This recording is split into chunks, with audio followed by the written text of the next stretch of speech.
Student solution. बिस्मिल्लाहिर्रहमानिर्रहीम अल्लाहुम्मा सल्ली अला मुहम्मदिन व आले मुहम्मद व अज्जिल फ़रजहुम। अस्सलामु अलैकुम स्टूडेंट्स, क्या हाल हैं? उम्मीद है आप सब ठीक होंगे। स्टूडेंट्स, आज की वीडियो में हम बात करने जा रहे हैं what is the difference between damp and undamp oscillation. तो स्टूडेंट्स, डैम्प ओसिलेशन क्या होती हैं और अनडैम्प ओसिलेशन क्या होती हैं, आज की वीडियो में हम ये बात करेंगे। तो यहाँ पर स्टूडेंट्स हम बात करते हैं सबसे पहले कि जो डेफिनेशन है डैम्प ओसिलेशन की और अनडैम्प की, वो क्या है।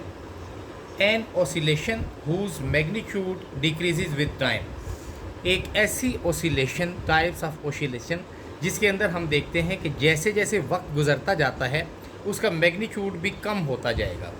तो जैसे लास्ट टाइम हमने स्टूडेंट्स ग्राफ भी बनाया था, एक एक्स एक्सिस पे हमने टाइम को लिया था। जैसे जैसे टाइम इंक्रीज़ होता जाता है वैसे वैसे हमने देखा था उसका मैग्नीट्यूड, यानी जैसे हम एम्पलीट्यूड वगैरह ले लेते हैं या उसके अंदर जो मैकेनिकल एनर्जी है उसका मैग्नीट्यूड कम होता जाएगा।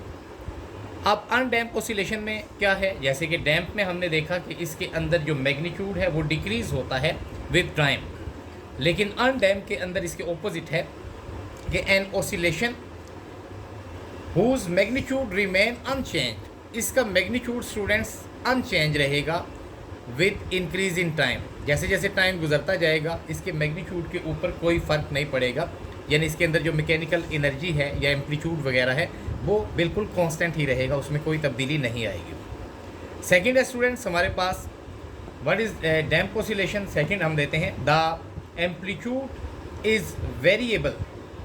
जैसे अभी हमने बात की ऊपर भी कि इसके अंदर देखा है आपने, मैग्नीट्यूड जो है इसका डिक्रीज़ हो रहा था। यहाँ पे हम कह सकते हैं अगर वो डिक्रीज़ होता है तो हम उसको कह सकते हैं द एम्पलीट्यूड इज़ वेरिएबल, यानी इसका एम्पलीट्यूड जो है वो वेरिएबल होगा।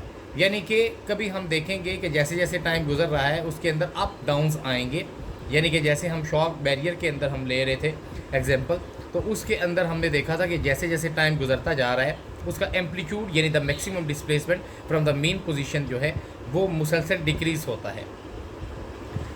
इसी तरह से अगर डैम्प ओसिलेशन के अंदर एम्पलीट्यूड वेरिएबल है, चेंज होता है, तो अनडैम्प के अंदर स्टूडेंट्स हम कह सकते हैं द एम्पलीट्यूड इज़ कांस्टेंट। यहाँ पर हमारे पास एम्पलीट्यूड जो है वो कांस्टेंट होगा, वो चेंज नहीं होगा। तीसरा डिफरेंस जो है, damp oscillation will die out with time. जैसे जैसे वक्त बढ़ता जाएगा डैम्प ओसिलेशन एक ऐसी ओसिलेशन होती है जो मुकम्मल तौर पे ख़त्म हो जाती है।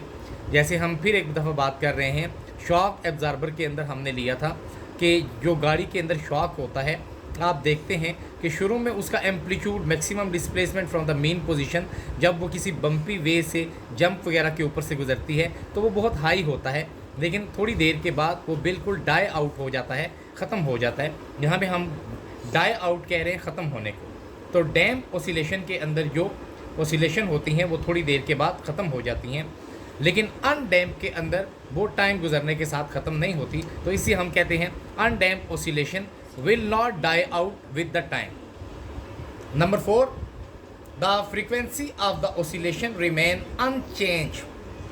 डैम्प ओसिलेशन के अंदर स्टूडेंट्स फ्रीक्वेंसी यानी F is equal to 1/T हमने लास्ट टाइम प्रूव किया था। Number of vibration per second वो रिमेन सेम होता है, वो कांस्टेंट रहेगा, उसमें कोई तब्दीली नहीं आएगी फ्रीक्वेंसी के अंदर। The frequency of the oscillation remain unchange, frequency के अंदर कोई चेंज नहीं आएगी। लेकिन अगर हम अनडैम्प की बात करें तो अनडैम्प के अंदर हम देखते हैं कि फ्रीक्वेंसी मुसलसल तब्दील होती रहती है। यहाँ पे हम एग्जाम्पल भी इसकी लेंगे कि फ्रीक्वेंसी कैसे तब्दील होती है। अभी हम एग्जाम्पल स्टूडेंट्स लेते हैं पहले डैम्प ओसिलेशन की।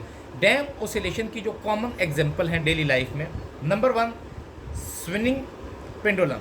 जब हम देखते हैं कि एक स्विंग कर रहा है पेंडुलम, जैसे पेंडुलम हम लेते हैं मेन पोजीशन से, स्टूडेंट्स हमने देखा था ओ से, ये फॉर एग्जांपल मेन पोजीशन है ओ जो आपको रेड लाइन नज़र आ रही है, इससे ये एक्सट्रीम की तरफ जा रहा है ए की तरफ, या ओ से बी की तरफ अगर आ रहा है तो ये स्विंग जो कर रहा है पेंडुलम, जो स्विंग कर रहा है, ये स्विंगिंग पेंडुलम एग्जाम्पल है डैम्प ओसिलेशन की। क्योंकि थोड़ी देर के बाद हम देखेंगे एयर रेजिस्टेंस की वजह से इसकी जो मैकेनिकल एनर्जी है ये इसका acceleration towards the main position हो जाएगा, और हम ये कहेंगे कि एक एसिलेशन ऐसी है जिसके अंदर मैग्नीट्यूड इसका मुसलसल कम होता जा रहा है।